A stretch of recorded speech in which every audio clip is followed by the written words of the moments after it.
Le bateau est installé dans la glace, sur la côte ouest Finlande, au nord de la Baltique, pour une campagne d'essais, sciences et navires, dans les conditions les plus proches de celles qu'on va rencontrer quand on sera en dérive dans l'océan Arctique. Il fait -20 là, depuis 2 jours, et on a nos 20 cm de glace, sauf que maintenant on n'arrive plus à sortir. On doit être absolument à Cherbourg, mi-février.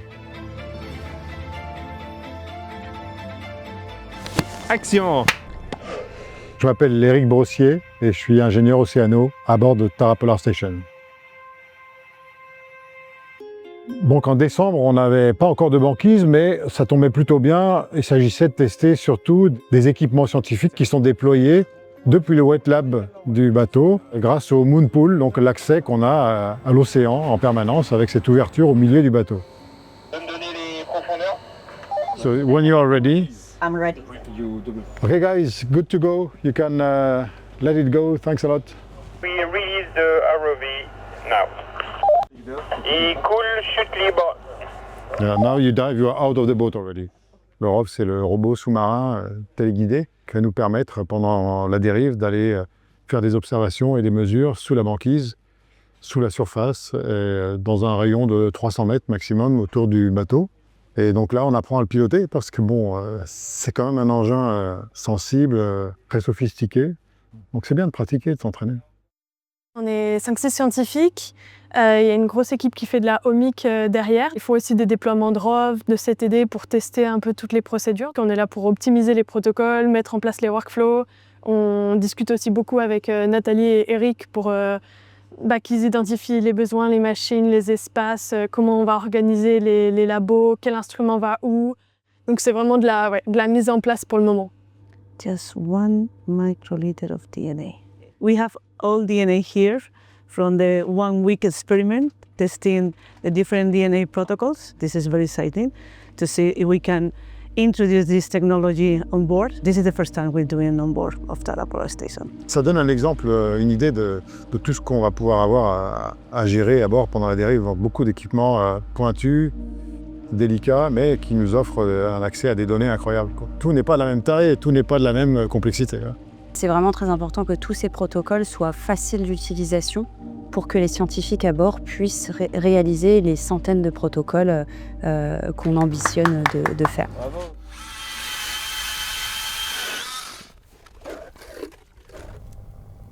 « 15 pile !» On est passé de 0, parce que c'était de l'eau libre, à 15, en 3 jours. Ouais, c'est ça, on va surveiller.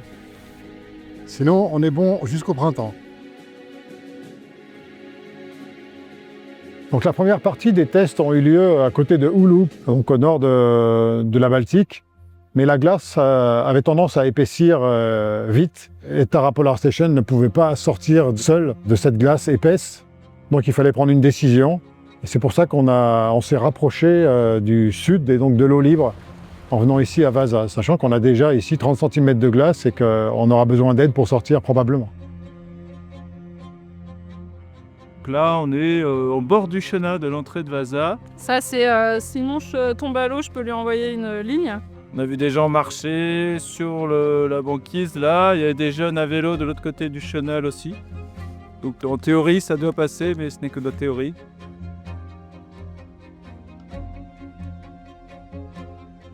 L'océan Arctique, en fait, c'est vraiment un océan froid où il fait nuit pendant plusieurs mois par an, voire 6 mois si on se trouve au pôle Nord. Et ce bateau a été conçu pour répondre à l'évolution de ce milieu en plein changement. L'Arctique change 4 fois plus vite que le reste de la planète et permettre le travail des scientifiques au cœur de cet océan sentinelle. Aujourd'hui, il fait -15, les nuits sont longues et puis on a quand même de la banquise. Et donc tout ça nous permet de tester des protocoles scientifiques qui se déroulent sur la glace ou dans le bateau. On a des équipes qui s'intéressent à l'atmosphère. C'est le premier gonflage du ballon, d'Heli-Kite. Donc on découvre, Nina et moi en tout cas, on fera partie de la première équipe qui va faire ces profils atmosphériques. Ah, Eric, on monte!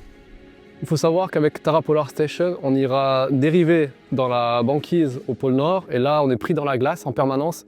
Et pour ces tests, il a fallu trouver un endroit où on puisse déployer notre ballon et notre système dans des conditions réelles, représentatives. Et c'est pour ça on est ici en Finlande, à Vasa, en janvier, où on a ces conditions vraiment parfaites, où on a la glace qui nous permet vraiment de tester notre système et de le déployer. On ne sera pas là, nous, pour les aider, donc ils doivent être un peu autonomes par rapport à ça, et on est aussi là pour les former. C'est précieux, quoi. C'est vrai d'avoir le soutien, l'appui, la formation finalement des experts dans chaque discipline. Après, ça va être à nous de jouer avec tous les instruments, avec les protocoles, mais d'aller le plus loin possible avant de partir dans toutes ces techniques, connaissance des instruments et puis la finalité des opérations. Pour bien comprendre un milieu, un écosystème, il faut l'étudier dans sa globalité. Et c'est pour ça qu'il y a beaucoup de scientifiques qui viennent de labos différents, avec des thématiques différentes qui sont embarquées. Et donc on va étudier l'océan, on va étudier donc les courants, les caractéristiques de l'eau, ceux qui vivent dans l'eau, les poissons, le plancton. On va étudier la glace, quels sont les échanges entre l'atmosphère et l'océan à travers la glace et la neige, et puis ensuite tout ce qui se passe dans l'atmosphère. C'est finalement un privilège de pouvoir contribuer à ce travail de fond et de rapporter les informations dont on a besoin pour les décisions qui nous concernent tous. C'est tout bon pour nous, Eric. On est paré au décollage.